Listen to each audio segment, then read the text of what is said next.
Galera, beleza? Como é que vocês estão? Meus amigos, o Brasil não para e nós também não. O vídeo de hoje divide aqui em 4 partes e quero começar falando da nossa linda democracia, porque ainda tem algumas coisas sobre o depoimento do Freire Gomes que eu quero mostrar para vocês.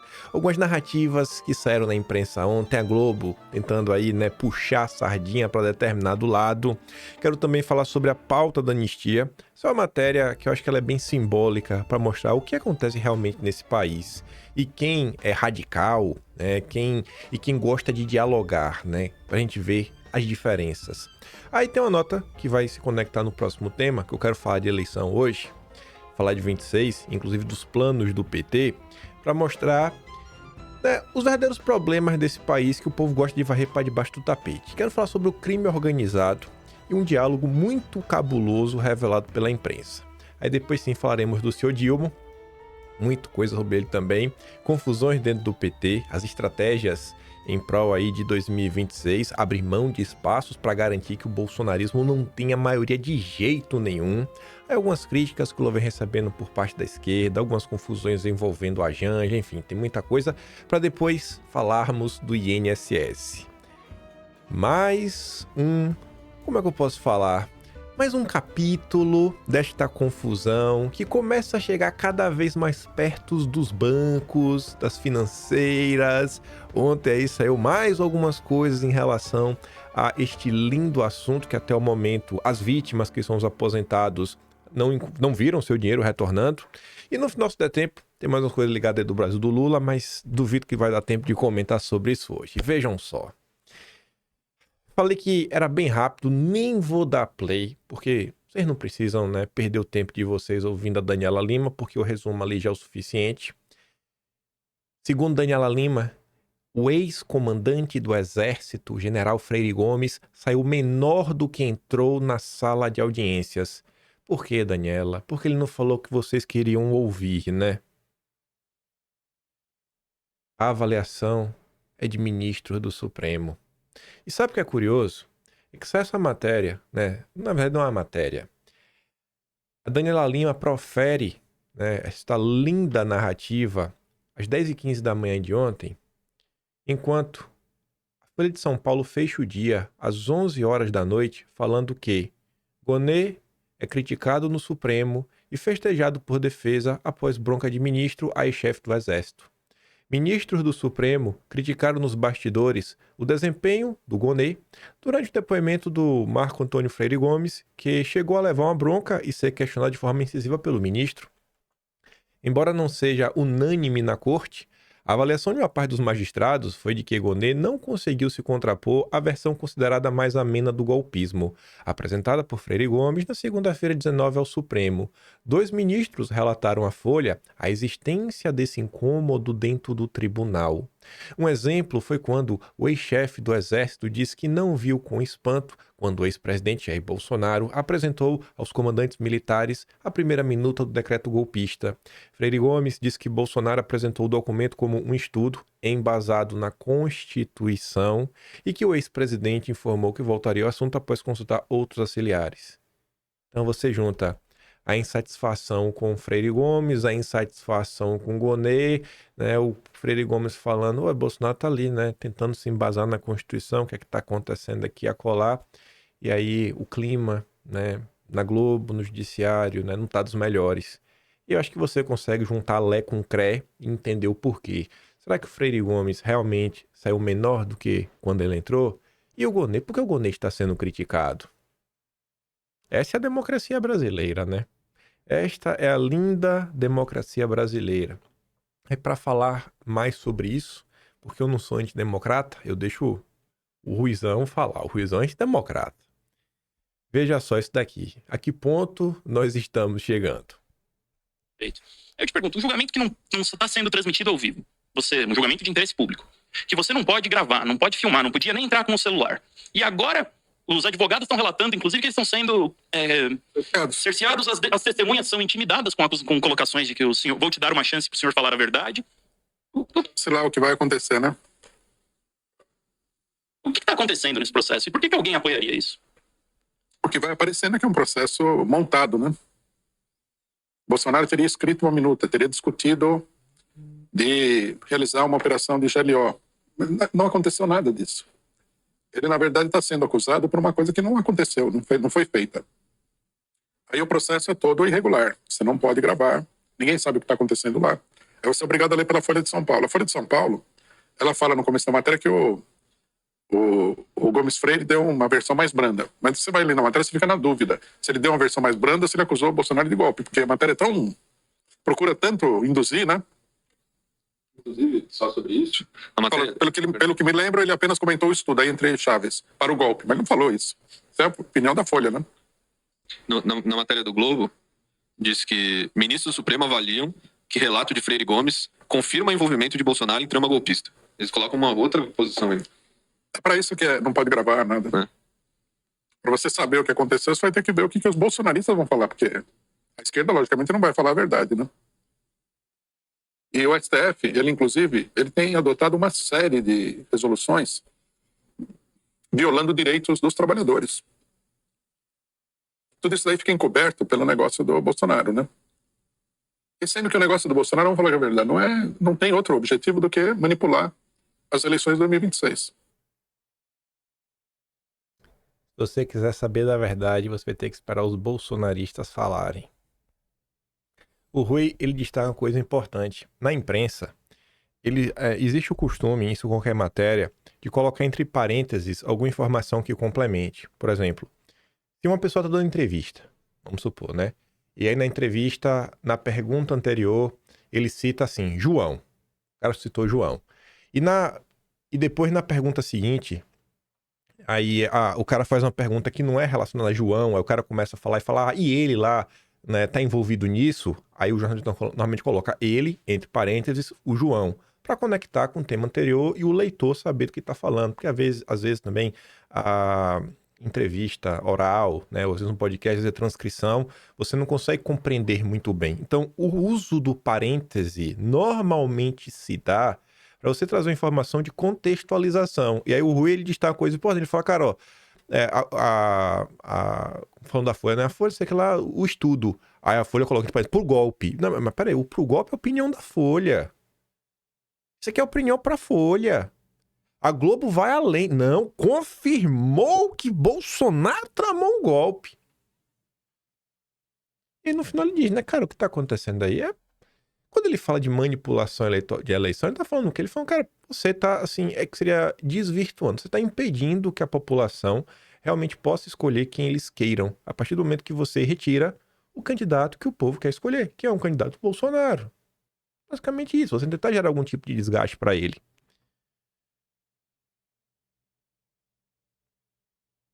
Alguém vai falar o quê? Só porque é o Ruizão? O Ruizão bolsonarista. Ele já tá mais ou menos, né? Mas mesmo assim, gente, você vê qualquer pessoa minimamente sensata, que sabe que realmente abre o coração para tentar entender o que tá acontecendo, bota a mão na cabeça e são camadas e camadas de questionamentos e coisas que você fala, mas como isto é possível? E aquela sensação também de impotência que a gente olha e fala, o que a gente pode fazer, né? Que para mim relatar, né? Tentar contar para as pessoas. É o que dá por hora, né? Contar para a maior quantidade de pessoas, a população, pelo menos, né, mais pessoas saberem do que está acontecendo. O depoimento que não pode filmar, né? Acredite. Simplesmente acredite. Enquanto a imprensa e a esquerda lulista tratam Bolsonaro como o maior perigo que o Brasil já enfrentou em toda a sua história. Veja o que a Globo comentou esses dias. Comando Vermelho ordenou trégua de crimes para a reunião do G20 no Rio. Revela a Polícia Federal. Eu acho que vocês devem ter visto isso daqui, mas eu quero dar destaque.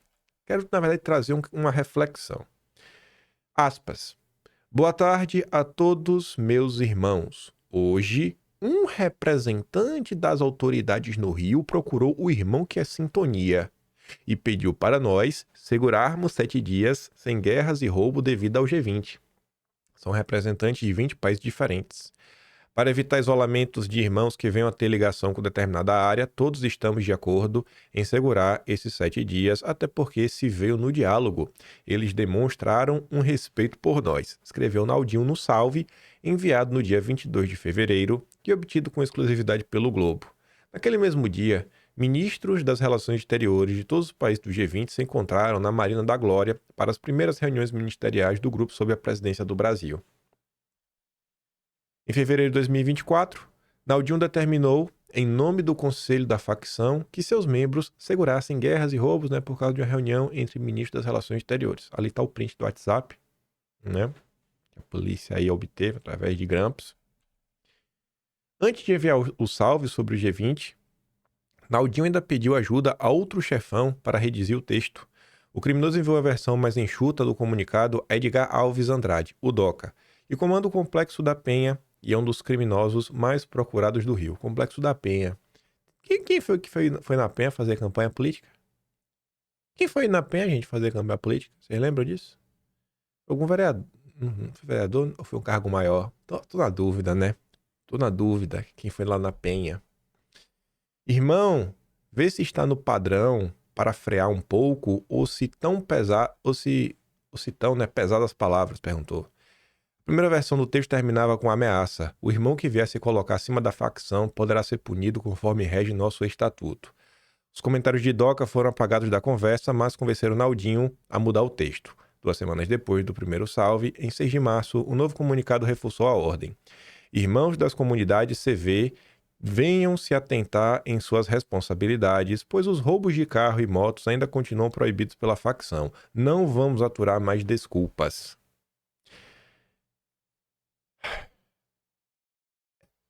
É antidemocrático demais se questionar se esse tipo de diálogo acontece em período eleitoral. Uma organização tão grande que você consegue coibir roubos, suspender crimes por determinado momento e um diálogo que você vê claramente que se deu após um funcionário público, uma autoridade do Rio, manter contato com o Comando Vermelho. Não, alguém aqui do governo, algum político, alguém ligado a político veio falar com o Comando Vermelho. Quando chegar nas eleições, será que não tem? Será que as eleições são 100% independentes? Não tem nenhuma tentativa de boca de urna, nenhum tipo de direcionamento. O que a gente está vendo aqui se resume apenas a uma comunicaçãozinha básica para manter uma imagem que o Rio de Janeiro é uma cidade muito bonita, segura, para ajudar o país, o G20. É só para isso? Mas a grande ameaça é o Bolsonaro. A grande ameaça é os bolsonaristas, o Braga Neto, a trama golpista, meu Deus. Isso é o que acontece no Brasil. Tem que medir as palavras, no Brasil que a gente vive. Esse é o Brasil. Esse é o Brasil. Esse é o Brasil. Mas o problema, eles têm certeza que o problema é Bolsonaro. Eles têm certeza absoluta que o problema é Bolsonaro. Porque Bolsonaro é um troglodita, autoritário. Eu adorei que essa matéria saiu no Globo. Porque a Globo é o veículo que mais odeia Bolsonaro, mais odeia a possibilidade de uma anistia. Isso aqui tem que moldurar, esfregar na cara de todo petista que você encontrar na rua. Hugo Mota rejeita nova proposta do PL para anistia e sinaliza que texto não seria aceito pelo Supremo. Esquece, Hugo Mota aqui não tem problema. O ponto aqui, o Supremo não aceitaria esse texto. Aí vocês se perguntam, mas o que o pessoal quer fazer? Vão livrar Bolsonaro, Já sabia. É para livrar o rabo de Bolsonaro. Não é assim que ele gostou de falar? Veja só. O Globo teve acesso ao rascunho do PL com 3 artigos que teve anuência de Bolsonaro. Bolsonaro concordou. Pode avançar com isso aí. É para livrar ele, O primeiro item prevê anistia apenas para aqueles que participaram das manifestações no dia 8 de janeiro, o que excluiria, em tese, possíveis participantes intelectuais, financiadores e o próprio Bolsonaro.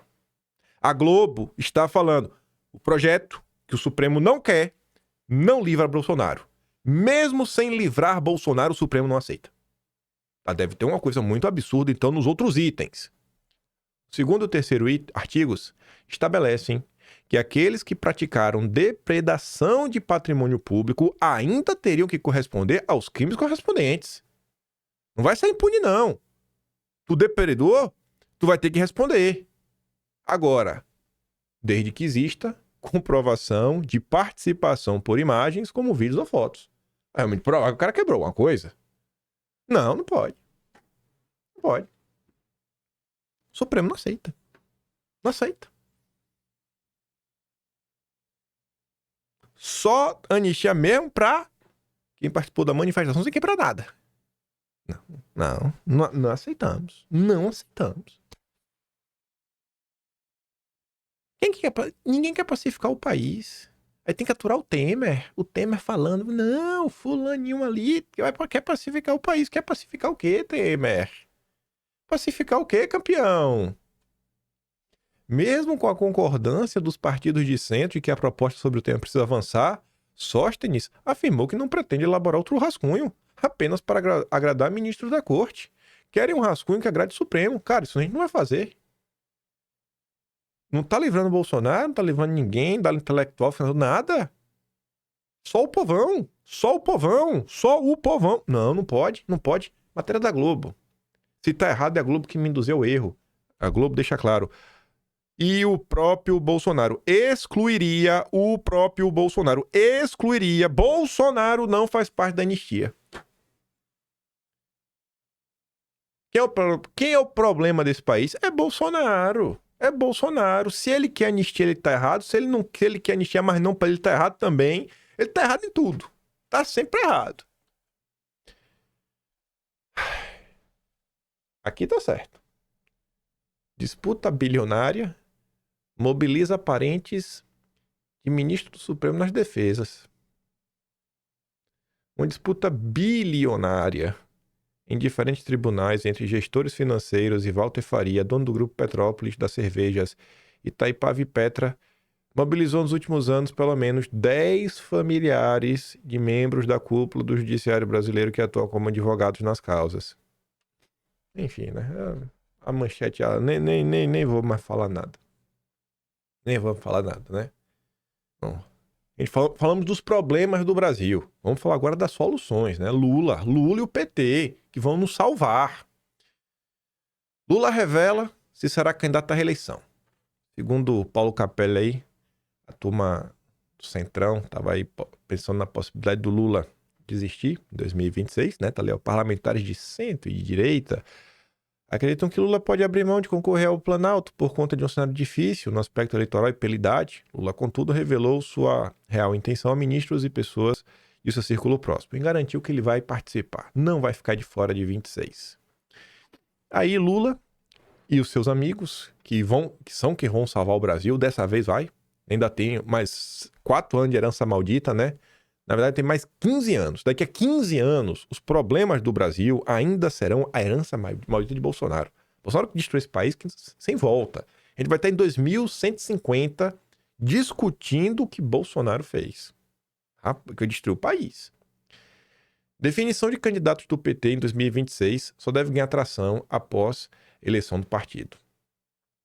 O principal motivo para isso é que dependerá do próximo presidente do PT analisar e fechar as alianças nos estados e alinhar junto com Lula os melhores palanques para a candidatura presidencial da legenda. Ou seja, conforme nós comentamos anteontem, foi ontem, foi até uma postagem do Mauro Lopes, que o Iribaldo, são 2 caras de esquerda aí comentando, tá esperando o Edinho Silva vencer, que é para realmente assim, sacramentar o PT como o Partido Democrata Brasileiro, né? O braço do Partido Democrata Americano no Brasil. E daquela guinada bonita, gostosa, rompendo com a esquerda e fechando mesmo a aliança de vez com a turma do Centrão. Esse é o PT, esse é o legado do Lula. O Estadão apurou que integrantes do PT acreditam que o partido precisa ter um palanque forte em São Paulo para repetir ou melhorar o desempenho em 2022. Uma eventual disputa com Tarcísio pelo governo paulista é vista como muito difícil, mas petistas acreditam ser necessário ter um candidato forte que garanta a Lula os votos necessários. O PT entende da mesma forma que é preciso ter candidatos fortes ao Senado para se contrapor aos bolsonaristas. O PT nunca está preocupado com centrão, com direita, né? É só com bolsonarismo. Esse bolsonarismo é demais.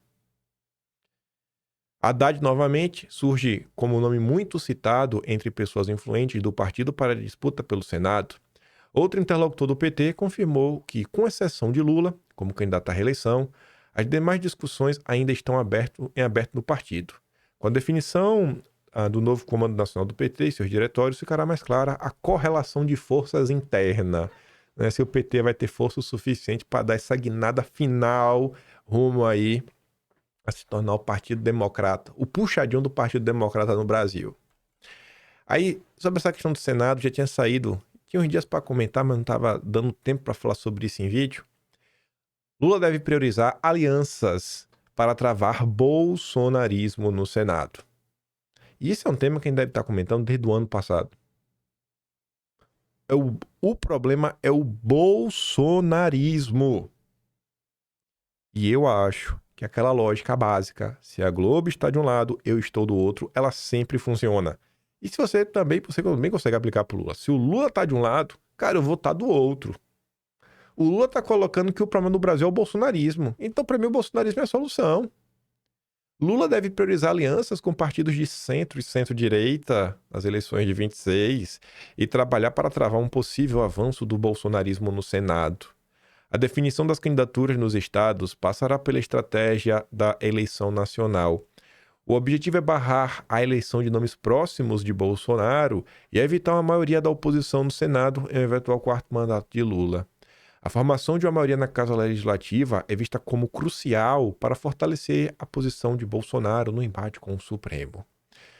O Senado também é visto como crucial para fazer avançar propostas de anistia de envolvidos nos ataques a 8 de janeiro e para barrar indicações ao Banco Central e agências reguladoras. Olha só. Esse ponto nós comentamos. Mas nós, não é querendo ser arrogante nem nada, a gente tá muito fora da curva. Muito fora da curva. A gente aqui é meio doido. Tá falando de política, aí se desdobra, né? Se aprofunda nos assuntos um pouco mais densos, que isso não é o normal. Isso não faz a gente muito melhor nem pior do que ninguém. Mas a gente é meio doido. A imprensa tá falando isso daqui. Por que eu tô falando isso? Porque isso daqui não é o que a imprensa tá dizendo que o bolsonarismo vai fazer. Aqui é o que a imprensa tem medo que possa acontecer. Essa é a preocupação do sistema. O sistema quer garantir estabilidade no lidar com o Banco Central independente, estabilidade para indicar pessoas para as agências reguladoras, aquele papo que eu já falei, balela, desregulamentação. Não existe desregulamentação no país. O que existe vai ser sempre uma mudança de regulamentação. E sempre para favorecer o amigo do juiz, que apita o jogo. É sempre assim. Os medos e receios do sistema não querem, mas de jeito nenhum, que o Banco Central dê uma guinada em qualquer outra direção. Tem que continuar do jeito que está, tá maravilhoso, Selic 15%, Gabriel Galípolo falando que não vai baixar tão cedo, então pode botar seu dinheirinho aí no Tesouro Direto, ganhar um dinheiro fácil, sentado em casa no sofá. Para travar a ofensiva, o governo Lula deve negociar parte das 54 vagas que serão disputadas em 26 e abrir espaço para aliados de partidos como MDB, PSD e PSB.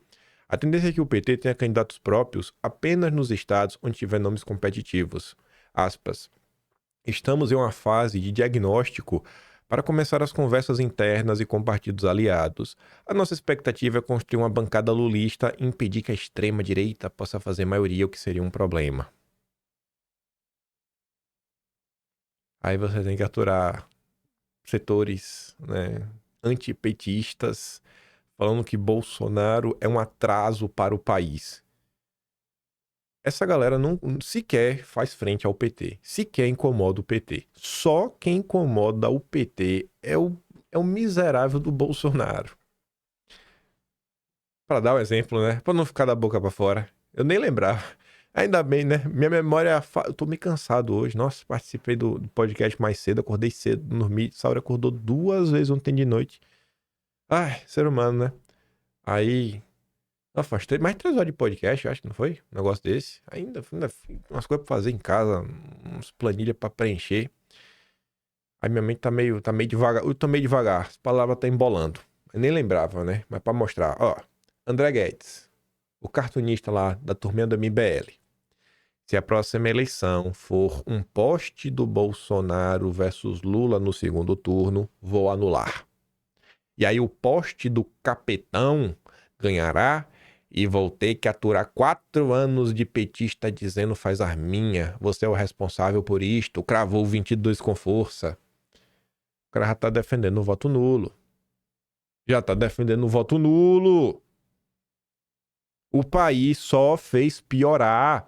Sabe, o brasileiro tá doente. Os caras são tomados por um ressentimento que não faz sentido. É puro suco de ressentimento. Aí o Rodinei complementa falando: enquanto a Isentolândia fica do alto de sua torre de marfim, sentadinhos de perninha cruzada, esperando aparecer o candidato perfeito numa armadura de ouro montado num cavalo branco, uma quadrilha de ex-presidiários toma conta, destrói a economia, faz a inflação disparar, implode as contas públicas, esmaga as estatais, entrega o país na mão do crime organizado, narco-guerrilheiros, transforma o país num puxadinho de ditaduras, enfia impostos, né, no lombo do povo, rouba a aposentadoria do seu pai e da sua mãe. Tudo isso enquanto nutre a obsessão doentia de censurar e calar os dissidentes. Mas, se tiver eleição, é melhor anular, né? Pelo amor de Deus, Deus que me livre de um petista que se fingiu de morto durante os maiores escândalos de corrupção já vistos na história, resolveu falar, faz arminha com a mão pra mim. Qualquer coisa menos isso. Dias atrás, o Carlos Bolsonaro tinha escrito o seguinte: as verdades, os interesses e outros movimentos têm cada dia se revelado mais. Basta saber ligar os pontinhos sobre política nacional. Esses últimos dias eu tava acompanhando vários embates. As discussões do pessoal, assim, ó, eu tava vendo ontem uma thread gigantesca do Market Capital, Market Makers. É um canal aí, é um podcast aí da galera do mercado. Eles fizeram uma thread no Twitter ontem. Do início até o fim da thread, é uma thread gigantesca. Eu fico assim, eu tinha uns 5 minutos lendo, eu falei, eu vou ler até o final. Porque eu quero entender qual é a dor de cabeça que esses caras têm. A thread começava falando do Tarcísio. Mas ele deixa claro que aquilo vale não só para o Tarcísio, mas para qualquer outro governador democrático. Tarcísio, Zema, Castro, etc. Os caras vão do início até o fim se questionando, não, mas a Bolsa, o Bovespa vai subir? E como será a nossa alocação de carteira? Os caras não conseguem falar de crime organizado. Os caras não conseguem demonstrar nenhum tipo de preocupação com segurança pública. Os caras não conseguem demonstrar nenhum tipo de preocupação com a saúde, com a educação, com a censura, com nada. Os caras só pensam o seguinte: e aí, a gente vai ganhar um dinheiro? A gente vai ganhar um dinheiro aí? Vai rolar um dinheiro pra mim? Então você é o meu candidato. Esse é o Brasil. Esse literalmente é o Brasil. Mas o errado é a tia do Zap. O errado é o cara que passa o pano pra Bolsonaro. Eu tô sem paciência pros governadores democráticos. Pra todos eles. Me perdoe. A direita entrou na mente das pessoas. Lamenta deputado petista. Mas a esquerda dá motivos para isso. Finalmente um petista falando a verdade, né? A primeira frase do título desse artigo, na verdade, é um lamento. É de um deputado do PT de Minas, Luiz Antônio da Silva, Luizinho. Literalmente, disse o seguinte: ontem, em encontro da sigla, aspas, nosso partido precisa voltar a disputar o pensamento das pessoas. Foi o que a direita fez. Entrou na mente das pessoas. Nós não. Estado, mais obra, mais obra, mais obra, e se esgotou também. Segundo a reportagem da Rádio Itatiaia de Belo Horizonte. O deputado ainda cometeu uma heresia. Admitiu que está cansado de elogiar o PT e Lula, o que é uma determinação dogmática de seu partido. Aspas, me cansa às vezes falar bem do Lula, falar bem da gente, falar bem do nosso partido, como se nós fôssemos donos da verdade. O deputado tocou na ferida. Neste Brasil 2025, com o avanço de valores conservadores, também reacionários, valorização de práticas empreendedoras, individualismo, repúdio à impunidade de criminosos, sejam ricos ou pobres, crescimento da população evangélica, teologia da prosperidade, economia uberizada e extremizada, ameaças da inflação. Qual o discurso do PT para a população brasileira? Combater o fascismo. Combater a direita escrota, como disse o Haddad. Olha. Não parece haver neste momento clareza de qual rumo a seguir nesse campo político. Não tem. O problema é que a esquerda nunca teve isso daí. O PT nunca teve isso. Só que o PT conseguiu enganar por quase 4 mandatos. Se a Dilma não tivesse caído, foram 4 mandatos de enganação. Essa farsa tá chegando ao fim. Eu dou 10 anos para a própria esquerda olhar para trás e falar que Lula foi o maior cavalo de Troia dentro da esquerda. Eu dou 10 anos para a história relatar Lula como cavalo de Troia do Partido Democrata. Cavalo de Troia da Cida Golbery. O drama do PT é um problema mundial. Com o fim das grandes narrativas totalizantes, como o socialismo, a esquerda abraçou com força o chamado identitarismo, no sentido de focar na cor de pele e no gênero das pessoas. Sem julgar o mérito, não funcionou politicamente. E deu mote para contra-ataques políticos a partir do uso de discursos como de proteger a família e até mesmo reacendeu um nacionalismo adormecido. O nacionalismo também é um problema para essa gente, né? Eu não sei porquê. Eu gosto bastante dessa agenda. Por falar, por parte da direita, por parte daí vai o deputado Nicolas que o diga. Por falar em Nicolas, vale citar as redes sociais. As redes acabaram revelando que a dimensão atual de antigos totens da esquerda brasileira, principalmente da classe artística, é imensamente menor do que uma gama de influenciadores, subcelebridades, artistas do sertanejo que hoje apontam a seta para a direita. Vídeos com cantores da antiga e da neo-MPB a favor de uma posição política qualquer nos dias de hoje não tem grande relevância eleitorais. Por outro lado, vídeos do parlamentar mineiro parecem fazer o plano tremer. Falar de segurança pública é outra dificuldade da esquerda. A ideia do infrator como vítima da sociedade injusta parece estar entranhada nos corações. No mínimo desde os livros como O Discurso sobre a Origem e os Fundamentos da Desigualdade entre os Homens de Jean-Jacques Rousseau do século XVIII. Enquanto isso, a direita não tem pudores em falar em redução da maioridade penal, liberação de armas, pena de morte, o que for.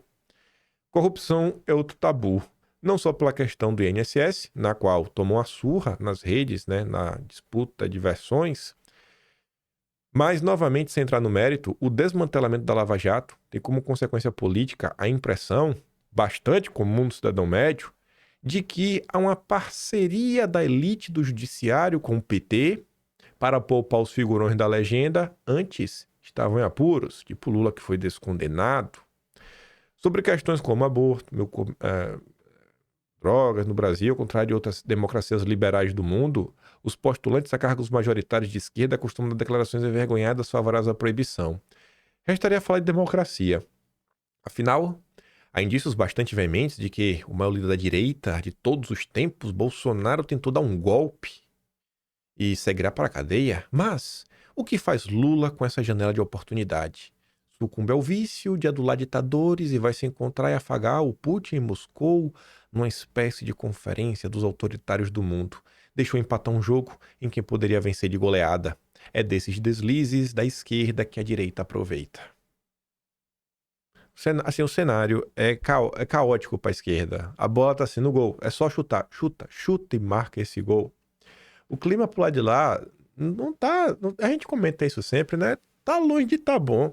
Ontem o Alberto Cantalice atacou gratuitamente nosso amigo Jones Manuel, rapaz. O farsante ataca novamente. Farsante, rapaz. Não fala isso do Jones. O web revolucionário Jones Manuel resolveu fazer uma live para atacar o Edinho Silva. Olha só. Não pode falar mal do candidato dos banqueiros que estava no evento do BTG pedindo bênção. Na falta do que fazer, o influencer segue tentando minar o PT e o campo progressista. Chega a ser constrangedor ver o desserviço que tipos como ele fazem no dia a dia da vida brasileira. Não à toa fazem a alegria da trupe bolsonarista. Não fale assim do meu amigo Cantalice. Tá de brincadeira? Em 10 anos, a esquerda olhará para trás e falará: Lula é a esquerda permitida, criada pela CIA e pelo Golbery. 10 anos. 10 anos. Se vocês tiverem memória, daqui a 10 anos você vai lembrar. Se eu era louco, o senhor era um visionário. 10 anos. Aí, vamos falar das confusões do último dia a dia, até falando da senhora primeira-dama. Ele falou, estou seriamente preocupado com a sanidade político-mental do camarada Lula. Sanidade mental do O Lula. Lula tá sendo protagonista de muita coisa estranha, né? Esse negócio aí da China foi... Sem entrar no mérito de se a Janja teria direito ou não, isso que é tudo bobagem. O fato em si, né? Pedir ao presidente de um outro país que censure a rede no país dela é uma coisa muito louca. Eu queria aproveitar, eu queria perguntar sobre o caso da Janja, né? Eu queria te perguntar se a reação da primeira-dama causou aí, e do governo, causa mais problema do que o fato em si. O Lula concedeu aí a maior condecoração por mérito cultural do Brasil à mulher dele. Eu acho que ele não devia nunca fazer isso. Não sei para que ele faz isso. Porque isso aí é umas coisas de governante que perdeu meio juízo, né? Para que fazer isso? Perdeu meio o juízo, né? Gente, eu tô entendendo isso. Ó. A pergunta entra na mesa porque um dos telespectadores, que com certeza é alguém da esquerda, né, deve ter mandado no superchat, falando, não, irmão, eu estou preocupado com a sanidade mental do Lula. é o ponto que as coisas estão. 10 anos. Em 10 anos, vão olhar pra trás e falar, cara, o Lula não era louco. Nós que fomos estúpidos em achar que aquele cara estava do nosso lado. Fomos manipulados pela cria do Golbery. Aí tá ali, ó, o que falou. Lula concede à Janja a maior condecoração por mérito cultural do Brasil. É pouco. Tinha que dar mais, Lula. Tinha que fazer uma estátua. Lula tinha que ser brabo, fazer ele tinha que fazer uma estátua maior que o Cristo Redentor, com a cara da Janja, sabe? Colocar, não sei, algum lugar assim bem marcante, colocar na Faria Lima, na frente do BTG, sabe? Comprar o prédio na frente do BTG e botar uma estátua da Janja, para ser um monumento cultural brasileiro. Preferência grande o suficiente para conseguir observar com olho nu da Lua. Não falam que dá pra observar a muralha da China da Lua? Acho que isso aí é narrativa, né? Mas vamos fazer igual, da Lua. Vê lá a estátua da Janja, na frente do prédio do BTG. Sabe essa questão de cultura? Só um parêntese bem rápido. Você vê que aquela história que não existe petista grátis, você pode ampliar para não existe esquerdista grátis. Trump quer investigação sobre apoio de celebridades a Kamala Harris durante as eleições. Beyoncé recebeu 11 milhões de dólares. Estranho isso, né? Durante a eleição. Eu apoio o cara retado, né? Curioso isso, né? Parece que não é só no Brasil que é aquela história que não tem petista grátis. Mas voltando, eu sempre comento sobre isso. Eu tinha até comentado o editório do Estadão ontem falando, pai, é uma cara de pau. Vocês dizem que quando o PT ganha, o Brasil perde. Só os incautos acreditaram que Lula poderia ser diferente, porque este jornal nunca acreditou, nunca pensou nisso. Aí o Rodinei pegou aqui um ótimo editorial do Estadão, do dia 20 de outubro de 2022. Assim, ó, o editorial foi do dia 20 de maio e ele pegou do dia 20 de outubro. Então você vê assim, o mesmo dia 20. Só que 2022, antes das eleições. Lula, dos males o menor para evitar o pior. E o que é que o Estadão falava? Lula tem seus defeitos, mas o mérito mais relevante neste momento é muitíssimo democrata. Muitíssimo democrata. O mesmo Estadão que dias atrás falava que o Lula é uma farsa, que ele nunca foi um democrata, que ele estava lá afagando seus amigos ditadores na Rússia. É uma cara de pau sem igual, né? Uai, Estadão. Então por que vocês votaram nele em 2022? Então podemos inferir que vocês estão arrependidos de ter assinado a cartinha pela democracia? Tá nada. Nada. Aí é o mesmo arrependimento de ter dado um golpe de Estado em 64 e não ter conseguido tomar o poder depois. Esse é o arrependimento do Estadão. Não precisa nem falar nada, né? Lula é recebido de novo com vaias em evento da Marcha dos Prefeitos. Deixa eu explicar o que está acontecendo, não, né? Recebido com vaias. Notícia da Folha de São Paulo. Você acha fácil aí na internet o vídeo do Lula sendo vaiado pelos prefeitos. Aí, nesse cenário, que a coisa tá difícil, e o Lula quer se reeleger a todo custo, se prepare que você possivelmente vai pagar a conta. Conta de luz. O governo vai cobrar mais da classe média para isentar a baixa renda.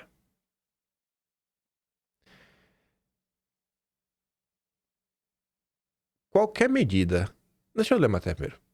Lula faz os últimos ajustes em uma medida provisória para promover uma ampla mudança no setor elétrico, que no curto prazo terá como consequência aumentar as contas de luz de consumidores de classe média.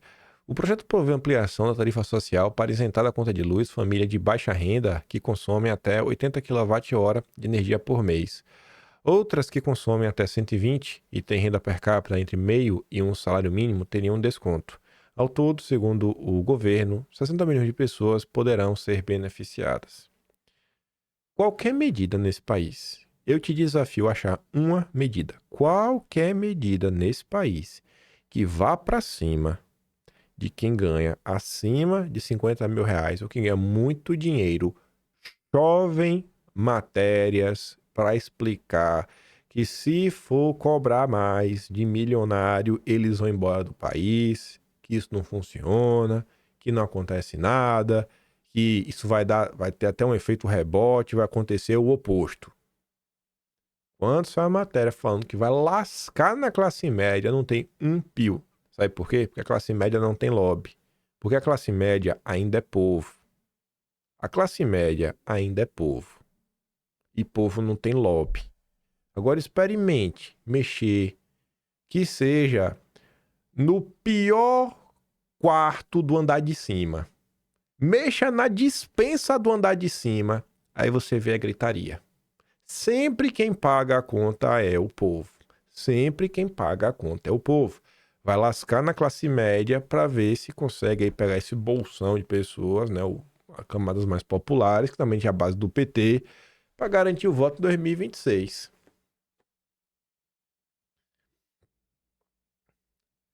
É o Brasil, né?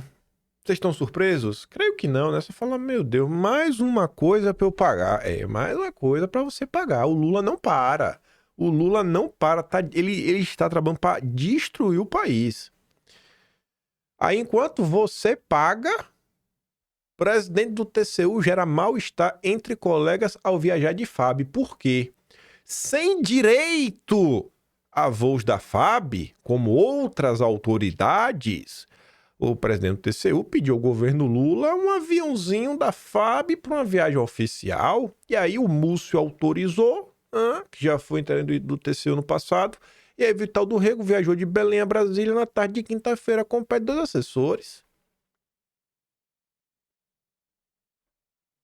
E pague a conta. E não reclame, senão você vai ser preso. E aqui, mais um filho de Lula pega carona com ministro em avião da FAB. Se o presidente do TCU não pode andar de avião de FAB, não tem esse direito de pedir, o que dizer, o que falar do filho do Lula? O Luiz Cláudio, filho de Lula, pegou uma carona com o ministro do governo em um avião oficial da FAB no início de maio. A viagem ocorreu no final da tarde do último dia 5, quando o filho de Lula voou de São Paulo a Brasília de carona com o Múcio. Aí se pergunta, e o Múcio estava fazendo o quê? Segundo documentos aos quais a coluna teve acesso, Múcio requisitou a aeronave da FAB para voltar de um almoço do LIDE. O cara vai para um almoço do evento do Dória, fazer o que eu não sei. Quero acreditar que não é evento de lobby. Volta de FAB com o filho do Lula. E tu não pode reclamar, que se tu reclamar, tu vai ser preso. Tu vai ser um golpista antidemocrático. A Globo vai vir pra cima de tu, destruir a tua família. É o Brasil, é o Brasil, é o Brasil. Aí, ainda sobre o Brasil do Lula, interesse dos brasileiros por escândalo do INSS nunca foi tão alto. Bem normal, né? O povão tá acompanhando isso. A semana começa com a roubalheira do INSS com um abacaxi gigante e azedo para o governo descascar. Basta um dado para entender que o problema não para de escalar. Entre os dias 10 e sábado, o termo INSS no Google Trends tem 20% mais buscas do que o registrado na semana que o caso explodiu, ou seja, a partir do dia 23 de abril. Mas os 5 estados que demonstram maior interesse em busca sobre o caso são do Nordeste. Base histórica, a divórcio do Lula. Pela ordem, Maranhão, Piauí, Paraíba, Ceará e Sergipe. Que bom, né, que o pessoal tá acompanhando. Aí, o Lula tá naquela, né? Tentar ainda achar alguém para colocar a culpa. Aí a matéria ali embaixo da Veja de ontem. Instituto Lula culpa o Temer pelo início das fraudes do INSS. Aí o Brau, ele colocou aquele print. Esse print circulou ontem no Twitter. Várias pessoas postaram. 21 de julho de 2010. 2010. Contribuição compulsória. Aposentados são descontados sem saber e sindicatos faturam milhões. Essa notícia, se eu tirasse a data, se tirasse a data, você saberia de quando era essa notícia? Se tirasse a data, você saberia se era de 2010 ou se era de 2025? Ai, ai, ai. E 2010 era o último ano do governo Lula, né? Exploração política de irmão de Lula nas fraudes do INSS vira preocupação no Planalto e petistas reagem? Será que o irmão do Lula vai prestar esclarecimentos na CPMI? A exploração política da imagem do irmão mais velho de Lula é alvo preocupante de preocupação de integrantes do governo e do PT. Frei Chico é vice-presidente do Sindinap, a entidade investigada no esquema de desconto irregular de benefícios do INSS. Frei Chico passou a figurar em grupos de mensagem de direita em uma tentativa de abalar a avaliação de Lula. Como o povo é malvado. Estão usando o irmão do Lula para atacá-lo. Oh, meu Deus, coitado, Lula não fez nada de errado. Ô, pobre Lula. O governo tenta reeditar a estratégia da CPI do 8 de janeiro para conter danos políticos com CPI do INSS. A gente está comentando muito sobre isso nos últimos dias. Estratégia padrão, obter a relatoria, de preferência a relatoria, ou a presidência, mas de preferência a relatoria. Mesmo diante da pressão política para a instalação da CPI, o governo ainda articula travar a CPI.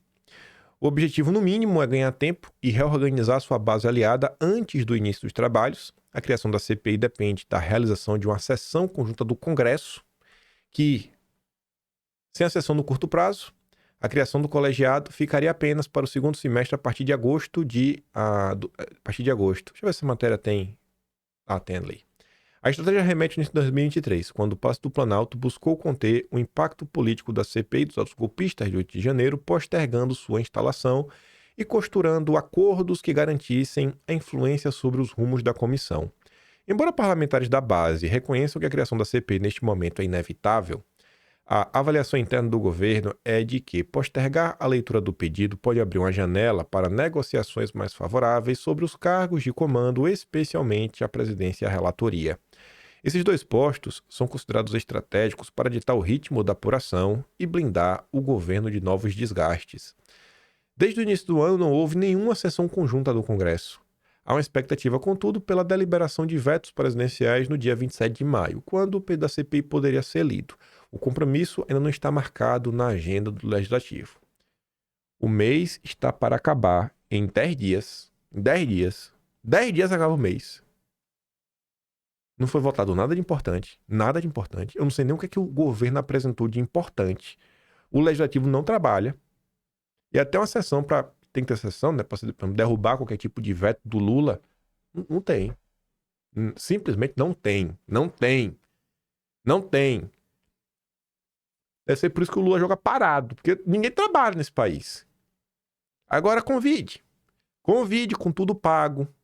Viagem de primeira classe, hotel 5 estrelas, para um evento aí em Roma, um evento em Milão, um evento em Frankfurt, um evento em Estocolmo, um evento...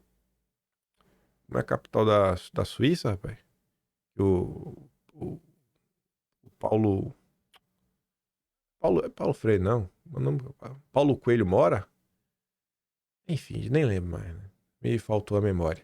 Veja se esses deputados não vão. Faz plantão 24 horas. Eles vão na velocidade da luz. Mas ninguém trabalha nesse país. A exemplo do que aconteceu na CPI do 8 de janeiro, o governo trabalha agora com a possibilidade de dividir os principais cargos da comissão com oposição. Estratégia que permitiu ao Planalto, no caso anterior, manter certo controle da narrativa e evitar o aprofundamento de desgastes políticos. À época, a base aliada garantiu a relatoria, que teve papel central na construção do relatório final, totalmente tendencioso. Aí, a aposta do governo para postergar, não marcar a reunião agora dia 27. Aposta do Planalto para segurar a CPI, Alcolumbre ganha aval de Lula e indica o novo chefe da Codevasf. Eita, Lula! Rapaz, uma companhia que deveria estar fazendo obras estruturantes para o país, está sendo utilizada para barrar uma CPMI do roubo dos aposentados. Que país é esse, gente? O Brasil de Lula tá demais. Aí vem o PDT. O PDT agora vai apoiar. Agora vai para a CPMI. Mas quer gestão Bolsonaro como alvo. Vamos fazer uma CPI, mas para investigar Bolsonaro. Vamos botar com o Bolsonaro.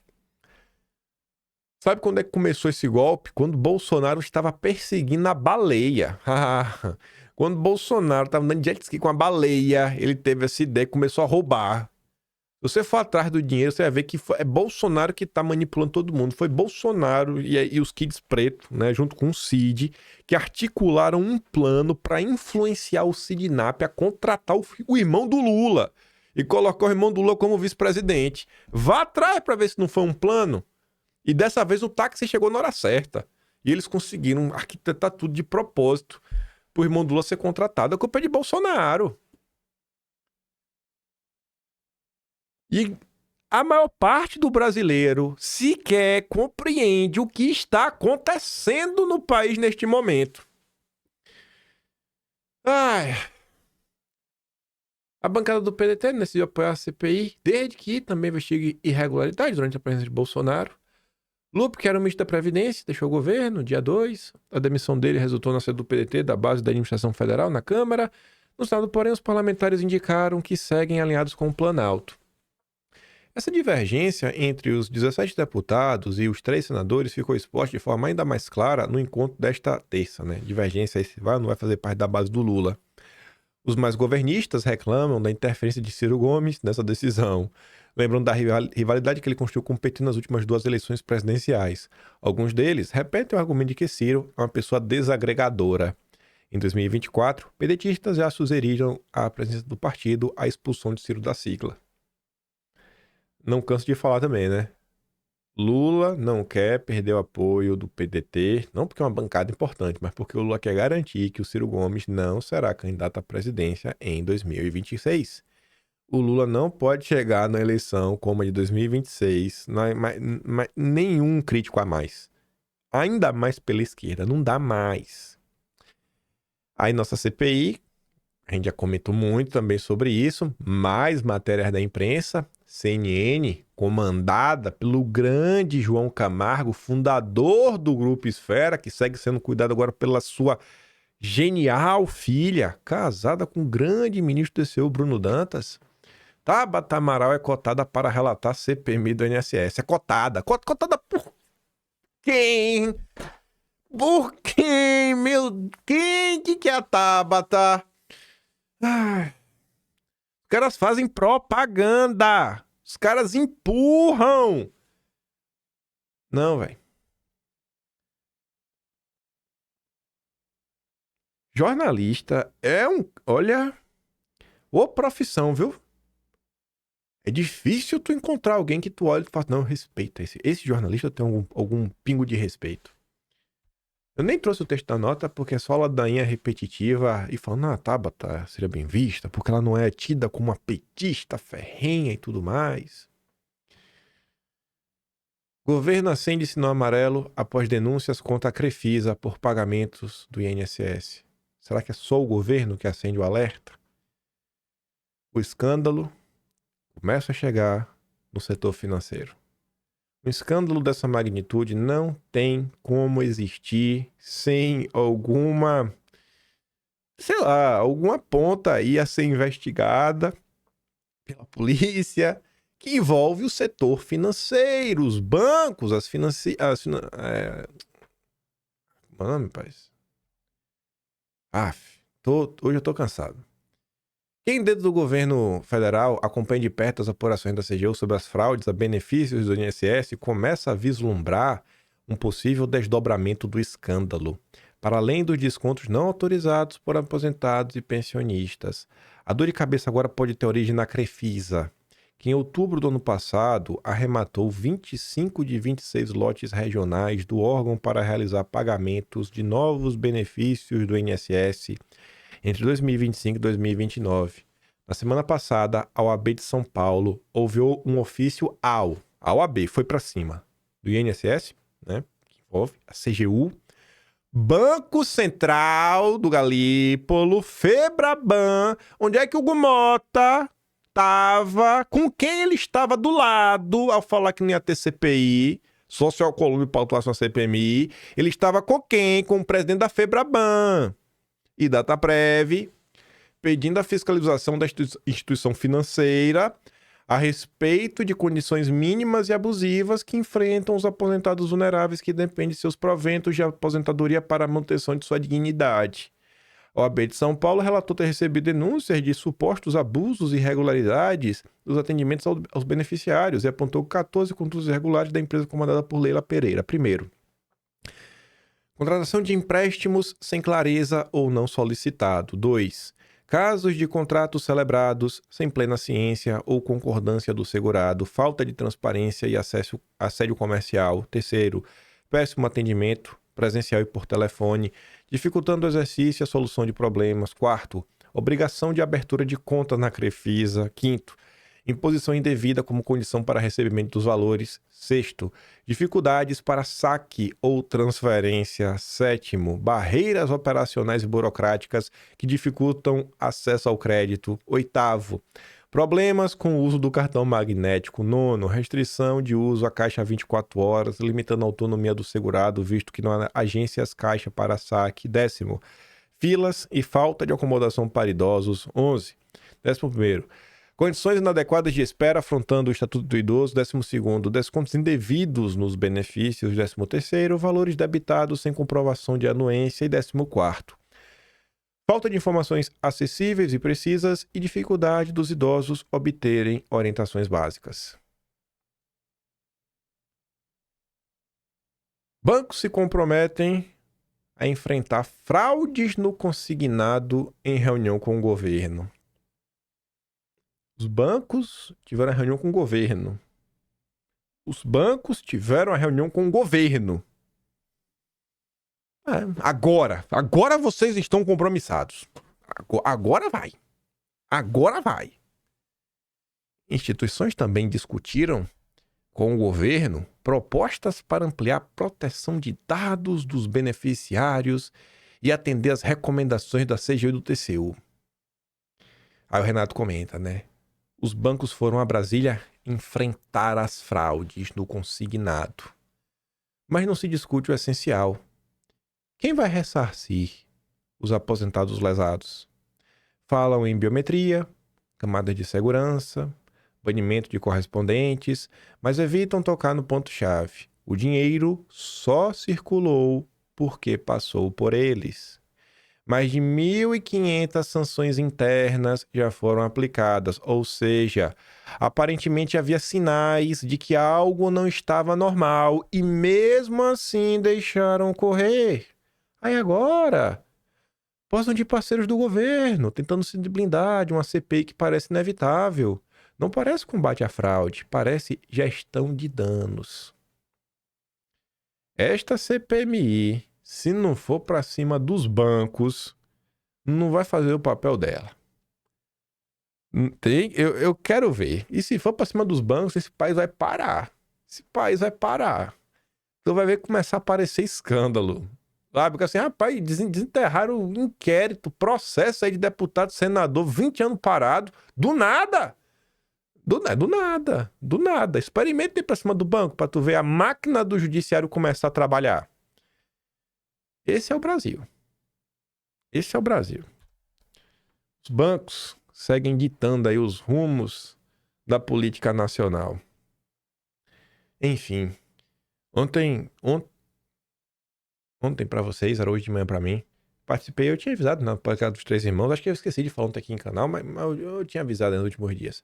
Se você não viu, dá uma olhada lá.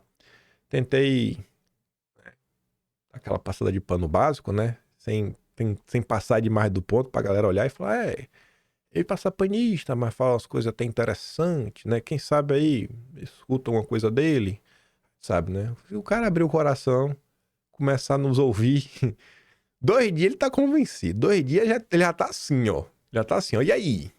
Ele já tá apontando assim, ó. 2 dias. Tá daquele jeito. Aí fui lá, comentei algumas coisas, a gente falou de CPI, falou de Bet. Pude falar até um pouco aí, Brasil, história. Acho que deu bom papo. Acho que deu bom. O pessoal lá me trata bem. O Robertinho joga mais à direita. O Rodrigo joga mais à esquerda. Mas acho que o papo deu bom. Sempre muito educados ambos. Prazer. E espero retornar. E por hoje eu fico por aqui.